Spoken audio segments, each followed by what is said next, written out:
Welcome back folks. Welcome to my channel. स्वागत है आप सबका एक बार फिर से मेरे इस चैनल पे। आइए आज हम बात करते हैं एक नए टॉपिक पे। टॉपिक आज का हमारा होगा बांग्लादेश में जो अति मचा हुआ है फ़िलहाल, उस बारे में बात करेंगे हम लोग। बांग्लादेश से आप बांग्लादेश में क्या हुआ है इस साल वो तो ज़्यादातर लोगों को पता ही होगा। मैंने इस पे एक वीडियो भी बनाया था।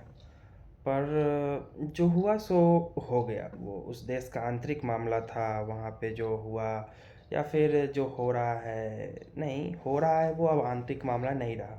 जो हुआ वो आंतरिक मामला था, परंतु अब जो हो रहा है वो अति हो रहा है।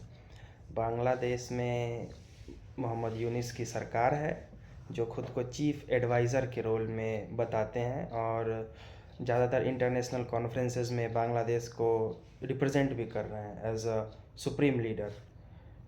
तो आइए बात करते हैं बांग्लादेश में अभी जो हो रहा है उस बारे में।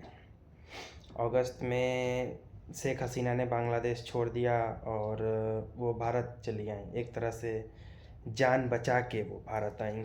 और शेख हसीना के बारे में और उस वक्त उपजे परिस्थितियों के बारे में ज़्यादा डीप में नहीं जाते हुए मैं बस इतना ही कहूँगा कि वो उस देश का आंतरिक मामला था और रिज़र्वेशन और स्टूडेंट प्रोटेस्ट से जुड़ा हुआ मामला था। ऐसा नहीं है कि शेख हसीना एक बहुत बड़ी टायरेंट थी या फिर शेख हसीना ने बांग्लादेश में सिर्फ गलत ही किया है। शेख हसीना वो लीडर थी। शेख हसीना वो शख्सियत थी जिन्होंने 20 साल तक as a prime minister Bangladesh को अर्श फर्श से अर्श तक पहुंचाने का काम किया है। बांग्लादेश एक एक सब्स्टिट्यूट नेशन के तौर पे थी। Not even substitute nation, it was just it was nothing before it's liberation by Indian army. It was just secondary citizens island, plateau और समथिंग लाइक दैट। बांग्लादेश को कभी भी एक मुख्य दर्जे के देश के तौर पे नहीं या फिर एक अच्छे भाग के तौर पे नहीं ट्रीट करता था पाकिस्तान। भारत से बंटवारा के बाद पाकिस्तान बना था बांग्लादेश।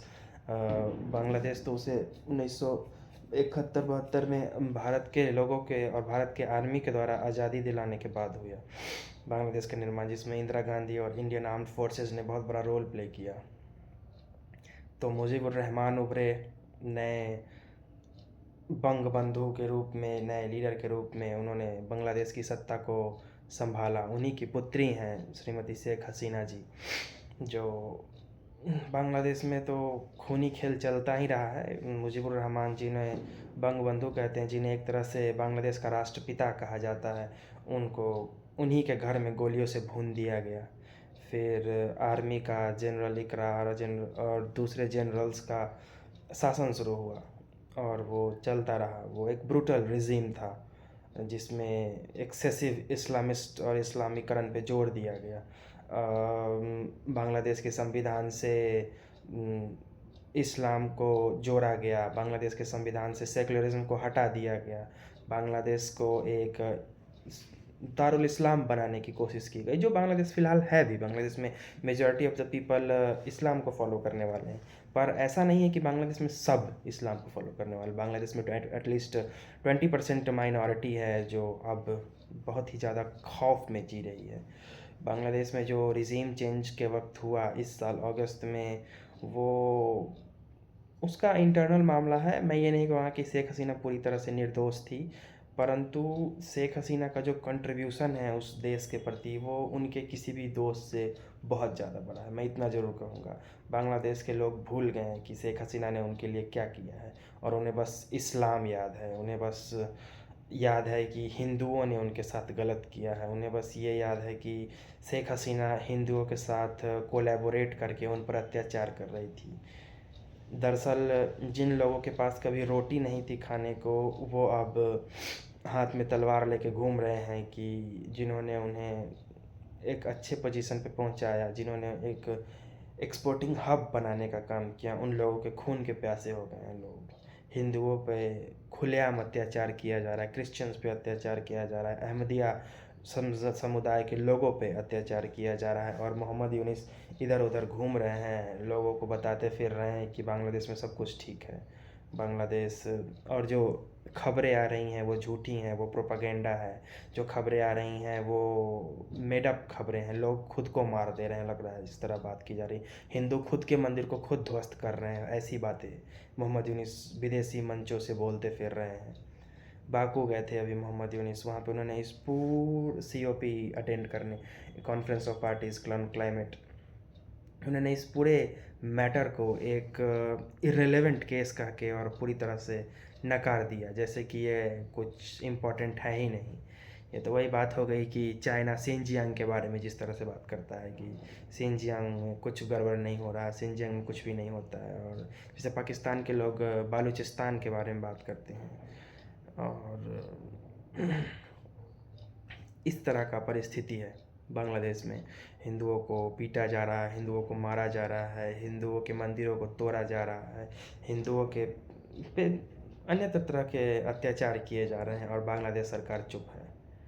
मोहम्मद यूनिस चुप हैं, उनके लोग चुप हैं, उनके स्टूडेंट यूनियन के लीडर्स चुप हैं, उनके जो भी अधिकारी हैं, आला अधिकारी, वो सब चुप हैं। किसी ने कुछ नहीं किया है अभी तक हिंदुओं को सुरक्षित, एटलीस्ट सुरक्षित महसूस कराने के लिए। मोहम्मद यूनिस एक मंदिर पहुंच जाते हैं और उन्हें ऐसा लगता है कि इससे बाहरी मीडिया में ये पैगाम जाएगा कि बांग्लादेश में सब कुछ सही है, बांग्लादेश में कुछ गलत हो ही नहीं रहा है। पर ऐसा कुछ है नहीं। बांग्लादेश पूरी तरह से एक दरिंदगी के ओर जाता हुआ देश फिलहाल लग रहा है इधर से देखने में। अब आगे क्या होगा इस बारे में तो मैं नहीं कहूँगा, परंतु हाँ, अगर भारत इस मैटर में किसी भी तरह का इंटरवेंशन चाहता है तो यह करने का सही वक्त है, क्योंकि अब मामला बहुत ज़्यादा बद से बदतर हुए जा रहे हैं।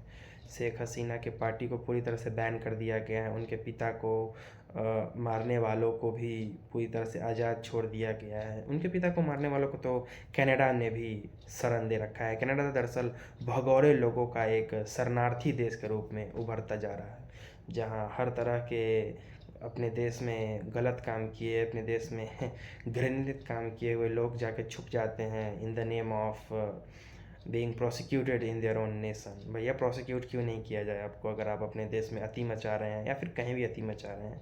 You should be and you must be and you will be prosecuted.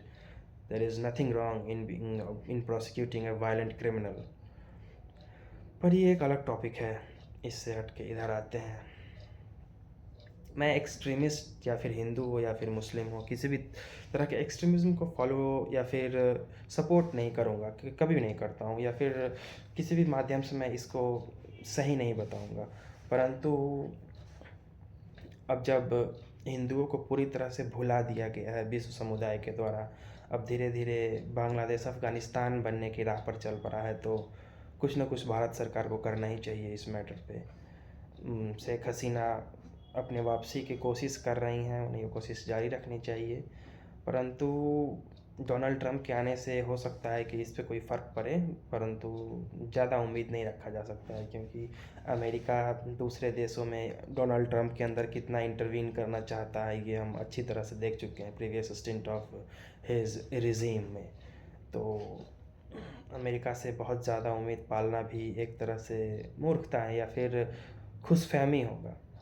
यहाँ पे जो भी करना है वो बांग्लादेश सरकार को करना है, बांग्लादेश के लोगों को करना है, बांग्लादेशी हिंदुओं को करना है, या फिर भारत सरकार को करना है। इसके अलावा कोई थर्ड या फोर्थ पार्टी नहीं आने जा रही इसमें।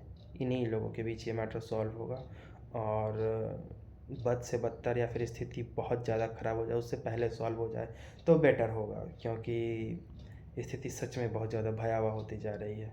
बांग्लादेश ऐसा ना हो कि हिंदू विहीन हो जाए, और ऐसा ही लोग इच्छा रखते हैं। परंतु मैं आपको बता दूं कि आप अपने घर के पीछे सांप पाल के बस ये उम्मीद करें कि वो सिर्फ आपके पड़ोसी को काटेगा, तो आप गलतफहमी में जी रहे हैं।